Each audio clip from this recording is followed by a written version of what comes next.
नमस्कार शेतकरी मित्रांनो, मी आज डोईफोडा फाटा प्रगतशील शेतकरी गजानन बोगोरे यांच्या शेतामध्ये आलेलो आहे आणि यांना आपण मक्यामध्ये सिंजंटा कंपनीचं कॅलरीज एक्स्ट्रा हे डेमो दिलं होतं 10 तासावरती आणि त्यांनी फवारणी करून किती दिवस झाले? आज 6-7 दिवस झाले. 7 दिवस झालेले फवारणी करून.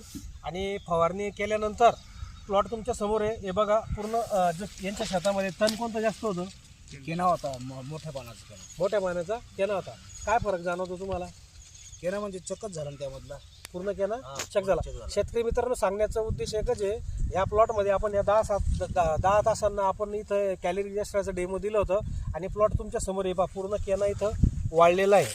टोटल केना जे 10 तासामध्ये पूर्ण वाळलेला आहे आणि इकडं मारलेला नाही आहे. इकडं पूर्ण केना तसा उभा आहे. म्हणजे सांगण्याचा उद्देश एकच आहे, सिंजंटा कंपनीचं कॅलरीज एक्स्ट्रा याच्याने चवड्या पाण्याचा केना पूर्ण इथं नष्ट झालेला आहे. आणि जर तुमच्या शेतामध्ये जर केन्याचा प्रादुर्भाव जास्त असेल तर तुम्ही कॅलरीज एक्स्ट्रा ही फवारणी करून तुमचं केन्याचं पूर्ण नायनाट करू शकता आणि त्यापासून तुम्हाला जास्तीत जास्त उत्पन्न तुम्ही संपादन करू शकता. धन्यवाद.